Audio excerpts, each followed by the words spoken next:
The unexpected arrival, the massive structure of Nexus Station, hung in the void like a crystal flower, its 6 arms stretching into space, each one larger than most planetary cities. Ships from across the galaxy docked at its ports, their halls, gleaming with the pride of 1,000 different civilizations. Today, however, the usual bustle of trade and commerce had been replaced by something far more serious. The emergency session of the Galactic Trade Alliance had been called for one reason: the human problem. In the past 3 years, these newcomers, from a small blue world on the galaxy's edge, had disrupted centuries of established trade routes, outbid ancient corporations, and somehow managed to secure exclusive mining rights to 17 resource-rich systems. Their rapid expansion had sent shockwaves through the galactic economy. Ambassador Zex-High of the Trilarian Confederacy stood at the center of the great assembly hall, his 4 arms gesturing dramatically as he addressed the gathered delegates. His crystalline skin caught the light, refracting it in angry red patterns that conveyed his emotional state to those who understood Trilarian physiology. "These humans," he hissed, his voice carrying the harmonic undertones that made his species. Speech so distinctive, they have no respect for the ancient ways. They ignore our established territories, undercut our prices, and show no deference to species who have ruled the stars for millennia. Murmurs of agreement rippled through the assembly. The Kedian representative, a tall, ethereal being whose translucent body shimmered with bioluminescent patterns, floated slightly above her designated platform. When she spoke, her voice was like wind chimes in a gentle breeze. "The humans are aggressive," she said carefully. "Their expansion is unprecedented. In 3 years, they have claimed more territory than most species manage in 3 centuries. This cannot continue unchecked." From his position near the viewing wall, High Arbiter Thane of the Vorthan Empire watched the proceedings with calculating eyes. His species was known for their strategic thinking, their ability to see patterns where others saw chaos. The Vorthans had ruled the galaxy's eastern spiral for 8,000 years, and Thane had personally negotiated treaties with over 300 species. "Perhaps," he said in his deep, resonant voice, "we are approaching this incorrectly. These humans have proven themselves capable of rapid adaptation and expansion. Rather than viewing them as a threat, we should consider the benefits of bringing them into our established order." Ambassador Zex-High's crystalline skin flared bright orange. With indignation. "Benefits? They have cost our corporations billions of credits. Their primitive mining techniques are somehow more efficient than our own. Their ships are faster than they should be, and their negotiators ...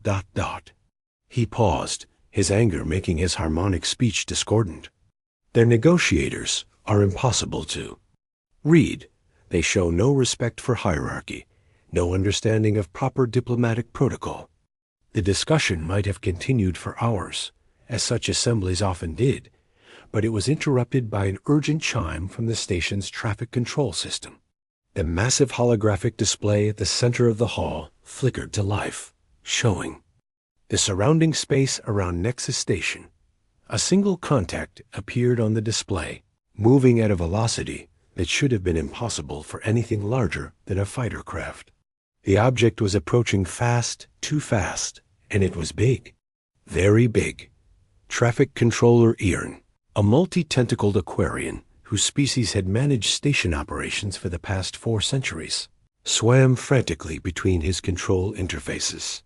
His voice, translated through the station's universal communicators, carried a note of panic that was unusual for his typically calm species. "Unknown vessel approaching on vector 7-7-Mark-12. Mass displacement indicates a ship of battlecruiser class or larger. They are not responding to standard hailing frequencies and are not reducing velocity for approach protocols."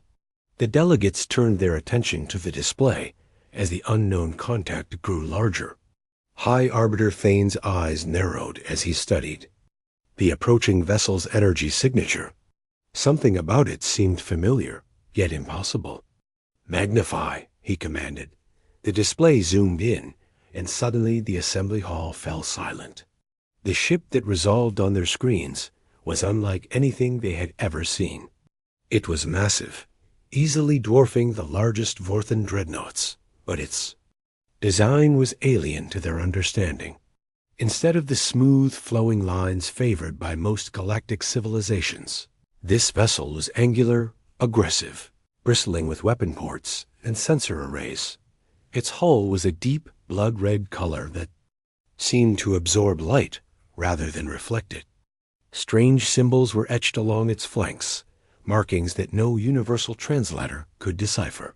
Most disturbing of all, the ship radiated an energy signature that made the stations most sensitive. Instruments scream warnings. Ambassador's X-highs? Crystalline skin had gone completely transparent with shock. "What is that thing?" The answer came from an unexpected source. Dr. Elena Vasquez, the human trade representative who had been quietly observing the proceedings from the designated observer section, stood and walked calmly to the center of the assembly. She was a small woman by human standards, barely reaching the chest of most aliens present, but she carried herself with a confidence that made her seem larger. "That," she said in accented but clear galactic standard, "is the TCS Crimson Dawn, Earth's newest deep space battlecruiser." The assembly erupted in chaos. Delegates shouted questions in a dozen different languages, while others activated personal shield generators or called for their security details. Dr. Vasquez waited patiently for the noise to subside, her expression unchanging. High Arbiter Thane was the first to regain his composure. "Dr. Vasquez, we were expecting Earth to send diplomatic representatives to address our concerns about human expansion. Why has your world sent a warship instead?" The human woman smiled, but there was something predatory in the expression that made even the massive Vorthan take a step back. "Because, High Arbiter, sometimes the most diplomatic thing you can do is show that you're not defenseless." As if summoned by her words, the Crimson Dawn's communication array activated. The voice that filled the assembly hall was crisp, professional, and utterly human. "Nexus Station Control, this is Captain Maya Chun of the Terran colonial ship Crimson Dawn. We are requesting priority docking at Bay 7 Alpha. We have urgent information regarding a threat to galactic security." Captain Chun's voice carried the weight of command, the kind of authority that came from years of making life and death decisions in the void between stars. Even through the communication system, the assembled delegates could sense the steel. In her words, Traffic Controller Earn tentacled between his interfaces with increasing panic. "Captain Chun, Bay 7 Alpha, is restricted to diplomatic vessels only. Your ship's mass displacement exceeds safety parameters for that docking facility." "Controller," came the reply, and now there was a note of impatience in the captain's voice. "I'm not asking for permission. I'm informing you of our intentions. Crimson Dawn is equipped with variable mass field generators. We can dock safely at any facility on your station." The claim was impossible. Variable mass field technology was theoretical at best, something that the galaxy's most advanced civilizations had been trying to perfect for centuries. Yet as they watched, the massive battlecruiser began to shimmer, its energy signature fluctuating in ways that defied their understanding of physics. Dr. Vasquez noted their expressions with satisfaction. "Gentlemen, ladies, and honored representatives. Of all genders and species present, you've been operating under several incorrect assumptions about humanity. You've assumed we're primitive because we're new to the galactic stage. You've assumed we're weak because our homeworld is small and distant. You've assumed we're naive because we haven't spent millennia learning your elaborate diplomatic protocols." She gestured toward the view screen, where the Crimson Dawn was executing a docking maneuver that should have been impossible for a ship of its size. The massive vessel moved with the precision of a surgeon's scalpel, its bulk somehow reduced to match the requirements of the docking bay. All of those assumptions are wrong. Ambassador Zexhi's crystalline form had shifted through several color spectrums as he processed what he was seeing. How is this possible? Your species only achieved faster than light travel 50 years ago. You couldn't have developed such advanced technology in so short a time, couldn't we? Dr. Vasquez asked. High Arbiter Thane, your species is renowned for strategic thinking. Tell me, what is the one constant factor in human history that sets us apart from most galactic civilizations? Thane considered the question carefully. He had studied the human data files extensively in preparation for this meeting. Their history was remarkably violent by galactic standards, filled with wars, conflicts, and catastrophes that would have destroyed most species. Warfare, he said slowly.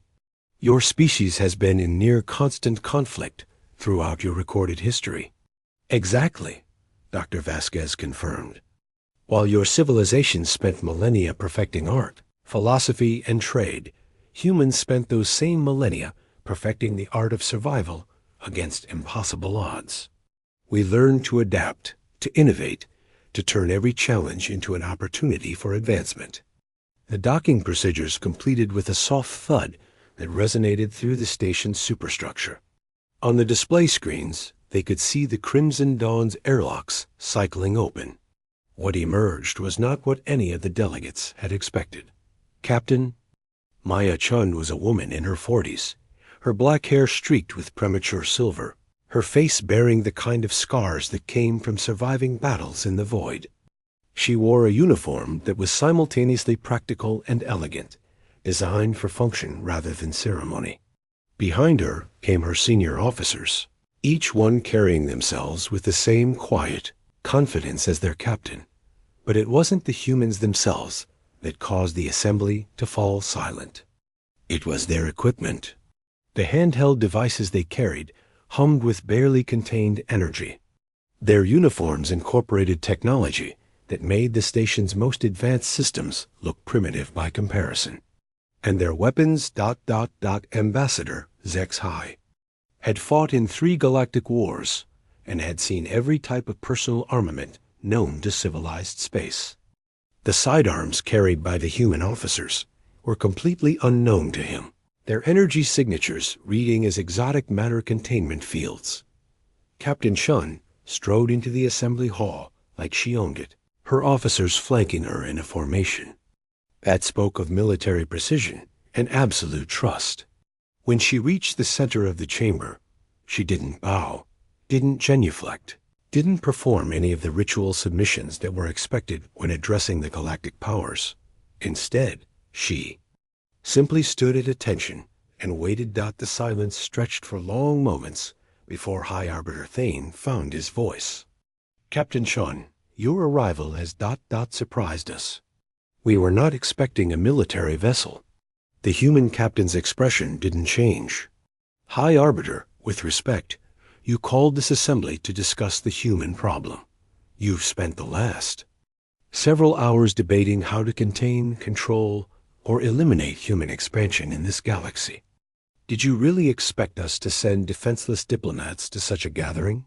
The directness of her words sent another wave of shocked murmurs through the assembly. Such blunt speech was considered the height of rudeness in galactic diplomatic circles. Captain Shun continued without waiting for a response. Earth received intelligence about this meeting 3 weeks ago. We also received intelligence about several other matters that I believe will be of interest to this assembly. She nodded to one of her officers, who activated a holographic projector. The display that appeared above the assembly showed a star map of the local galactic region, but it was unlike any map they had seen before.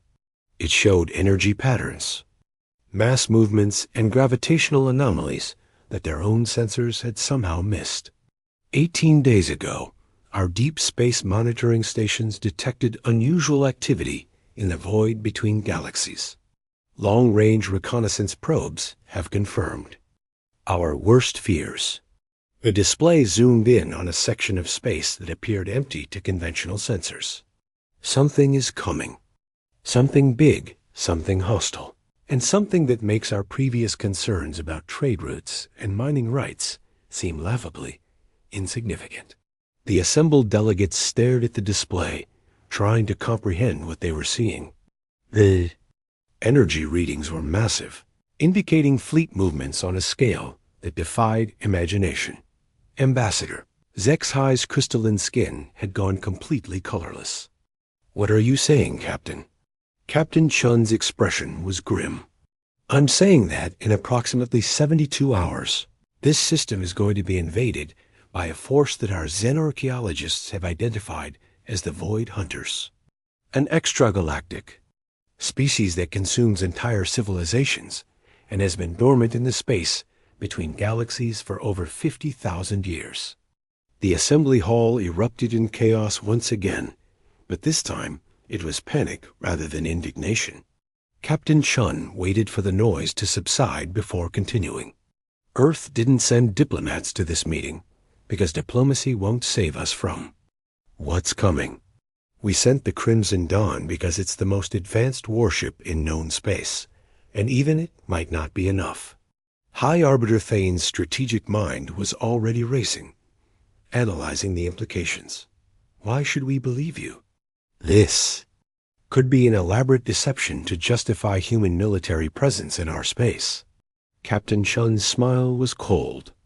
Because, High Arbiter, in about 6 minutes, your long-range sensors are going to detect the same energy signatures that brought us here. And when they do, you're going to realize that the only reason humanity expanded so rapidly into galactic space wasn't conquest or greed. She paused, letting the weight of her words sink in. It was because we were running. As if summoned by her prediction, alarms began to sound throughout Nexus Station. Traffic Controller Ern's tentacles were flying between his interfaces as massive energy signatures appeared on the outer system sensors. "Multiple contacts," he announced, his translated voice tight with fear. "Unknown configuration, approaching from extragalactic space. Estimated arrival time." He paused, checking his readings twice before continuing. 71 hours, 36 minutes. The assembly fell silent as the reality of their situation began to sink in. The human expansion they had been so concerned about suddenly took on an entirely different meaning. Captain Chun's voice cut through the silence like a blade. "Ladies, gentlemen, and honored representatives, I suggest we postpone discussions about trade disputes. We have approximately 3 days to prepare for a war that will determine whether any of our civilizations survive to see another century." She gestured toward the massive display showing the approaching threat. "The question isn't whether humanity belongs in galactic space. The question is whether any of us will be alive to debate the point if we don't work together." And in that moment, as alarms continued to sound and panic began to spread through the station, the assembled delegates of the Galactic Trade Alliance realized that everything had changed. The humans hadn't come as conquerors or supplicants. They had come as humanity's last, desperate hope for survival. And now, they might be the galaxy's last hope as well. The hidden threat revealed. Emergency briefing room aboard the Crimson Dawn had been hastily reconfigured to accommodate the various physiological needs of the assembled alien delegates. The air was thick with tension and the underlying chemical signatures of fear from a dozen different species.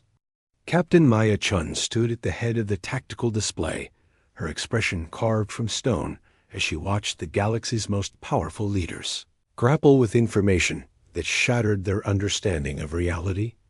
The holographic display showed a 3-dimensional map of the local galactic cluster, but it was overlaid with data that made even the most experienced military minds among the delegates feel sick.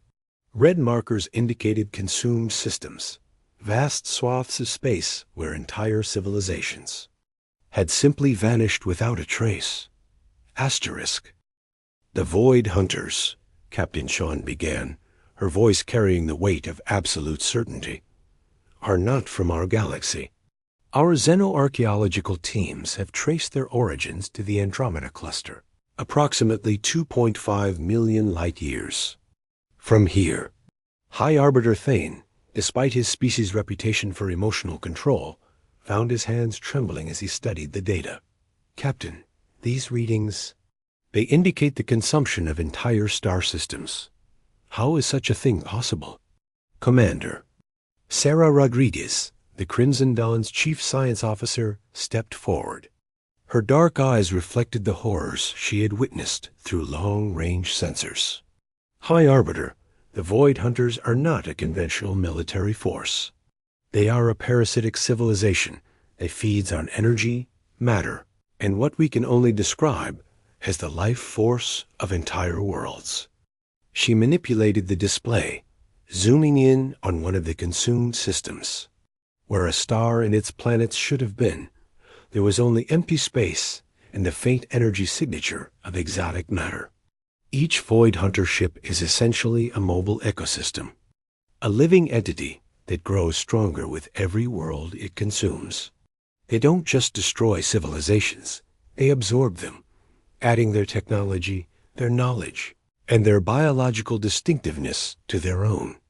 Ambassador Zex-High's crystalline form had been cycling through every color in the spectrum as his emotional state fluctuated between terror and disbelief.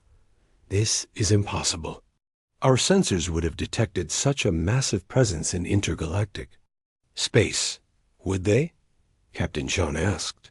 "Commander Martinez, show them the stealth capabilities."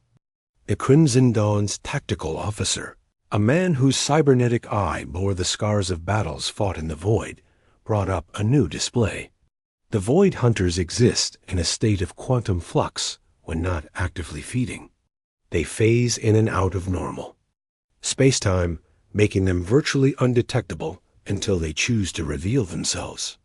The display showed sensor readings from Earth's most advanced deep space monitoring stations. For weeks, the readings had shown nothing but empty space. Then, like a switch being thrown, massive energy signatures had suddenly appeared, moving at velocities that approached significant fractions of light speed. Dr. Elena Vasquez, who had remained silent during the technical briefing, finally spoke. "The reason Earth's expansion seemed so aggressive, so desperate, is because it was. 3 years ago, our colony on Kepler 442b simply disappeared. Overnight, 2 million colonists gone without a trace." The room fell silent except for the key hum of the ship's systems. The weight of that lost 2 million lives hung in the air like a physical presence. "We investigated," Dr. Vasquez continued. "What we found was evidence of massive energy consumption, exotic matter residue, and sensor readings that didn't match anything in our databases. We thought it was a natural phenomenon at first, perhaps a previously unknown type of stellar collapse." Captain Chun took over the narrative. Then it happened again. New Geneva, New Tokyo, New Moscow. Each time, the same pattern. Each time, we arrived to find nothing but empty space and the faint echo of consumed matter. She gestured to her officers. "Every person aboard this ship has lost someone to the Void Hunters. We're not just fighting for territory or resources. We're fighting for the survival of our species." High Arbiter Thane's strategic mind was working furiously, analyzing the implications. "How many ships are we facing?" Commander Rodriguez consulted her datapad. "Based on gravitational displacement readings and energy signatures, we estimate the primary fleet consists of approximately 300 vessels, ranging from destroyer equivalents to something our computers classify as Super Dreadnought Plus." Kedian Delegate, whose ethereal form had been growing increasingly agitated, finally spoke. 300 ships. Even if we could unite every fleet in the galaxy, we could perhaps field half that number. And you say these vessels grow stronger with each victory? Correct, Captain Chun confirmed. which is why humanity has spent the last 3 years developing new technologies, new strategies, and new weapons specifically designed to fight an enemy that adapts to conventional tactics. She nodded to Commander Martinez, who activated another holographic display. This one showed the Crimson Dawn in cutaway, revealing systems and technologies that made the assembled delegates gasp in recognition and fear. Quantum disruptors, Captain Shun explained, pointing to arrays of exotic-looking weapons, designed to destabilize the molecular bonds that hold the Void Hunter ships together. Phase cannons that can target enemies even when they're partially shifted out of normal spacetime, and gravitic mines that create localized black holes. Ambassador Zex-High's crystalline skin had gone completely transparent with shock. You've developed weapons that could destroy entire star systems. Yes, Captain Shun replied without hesitation. Because sometimes the only way to save a galaxy is to be willing to sacrifice parts of it. The brutal honesty of her statement sent a chill through the room. These humans, these supposed newcomers to galactic civilization, had developed weapons that could crack planets and collapse stars, and they spoke of it as casually as discussing the weather. Suddenly, alarms began blaring throughout the ship. The tactical display flickered and changed, showing the space around Nexus Station. Energy signatures were appearing at the edge of the system, massive and hostile. "They're early," Commander Rodriguez said, her voice tight with controlled fear. "The Void Hunters are dropping out of hyperspace 17 hours ahead of schedule." "Captain." Chun's expression didn't change, but her officers could see the calculations running behind her eyes. "All personnel to battle stations. Delegate shuttle bays are sealed and protected by emergency shields. You'll be safe there." High Arbiter Thane stood, his massive frame radiating authority despite the fear in his eyes. "Captain, we cannot simply hide while you fight for our survival. The Vorthan Empire has warships." "That will be consumed in the first wave," Captain Shun interrupted. "High Arbiter, with all due respect, your dreadnoughts are designed to fight conventional enemies. What's coming toward us isn't conventional." The main display zoomed in on the approaching contacts. What resolved on the screen was nightmare-made. Manifest, the Void Hunter ships were organic in appearance, their hulls pulsing with veins of dark energy. They moved not like mechanical vessels, but like living predators, their formations shifting and adapting as they approached.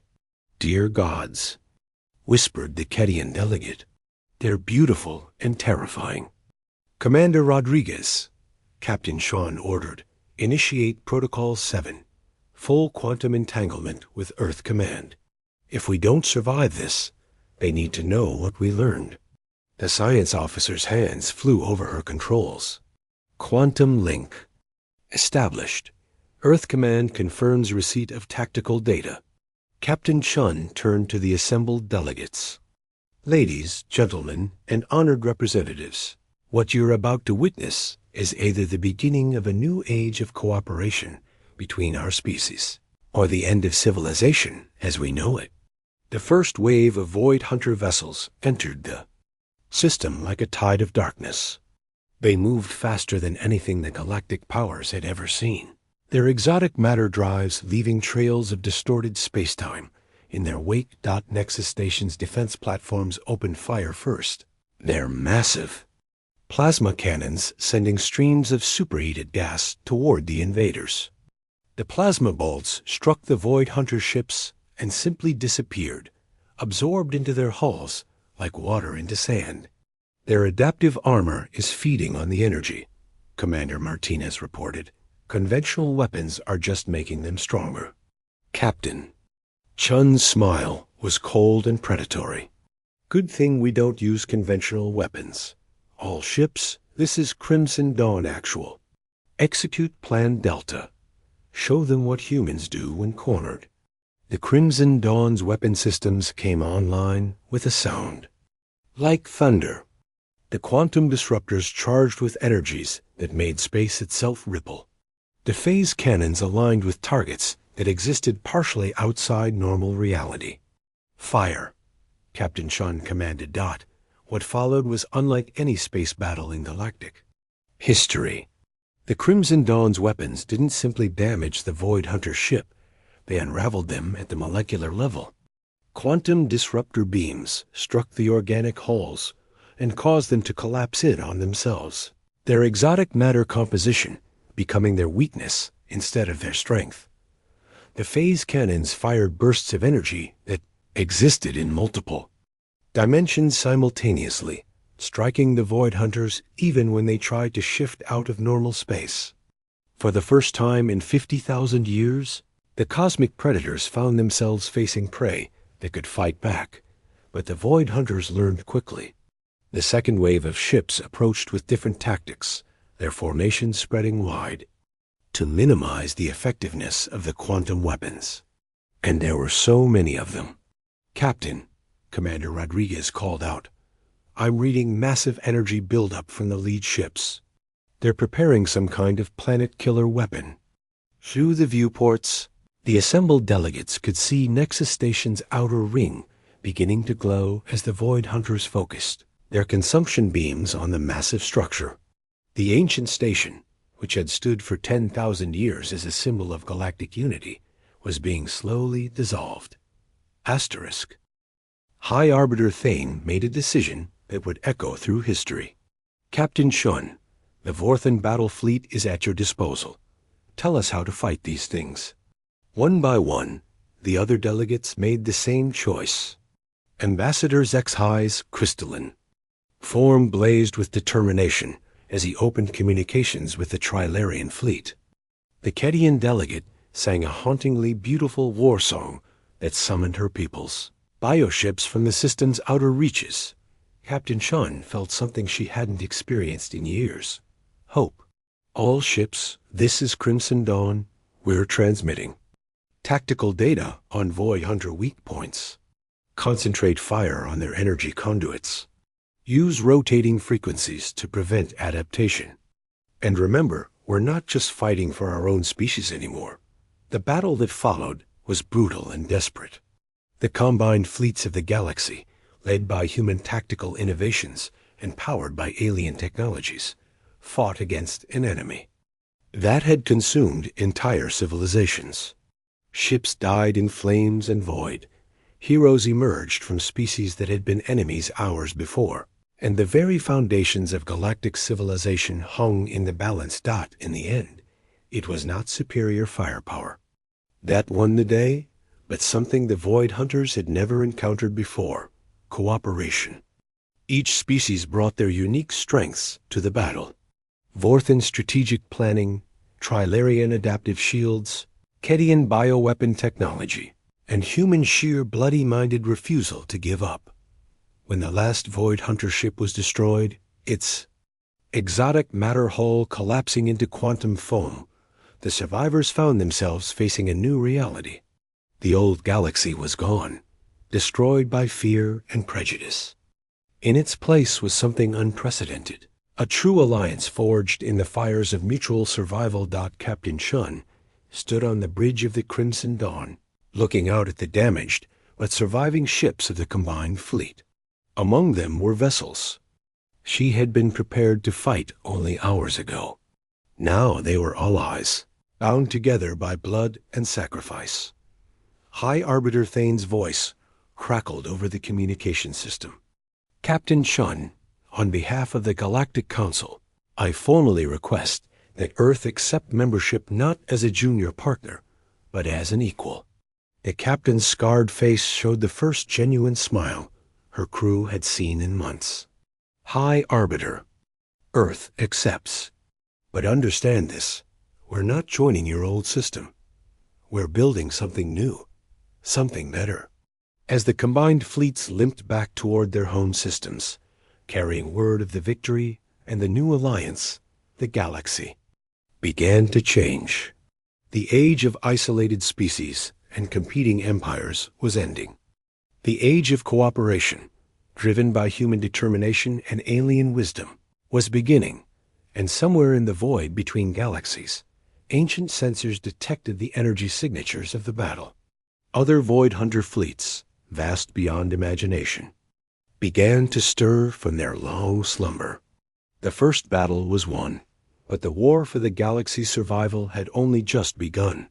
Captain Maya Chun stood at her command station, already planning for the conflicts to come. Humanity had proven that they belonged among the stars, not through conquest or diplomacy, but through the simple willingness to stand and fight when everything was on the line. The Crimson Dawn turned toward home, carrying with it the hope of a galaxy united. Asterisk.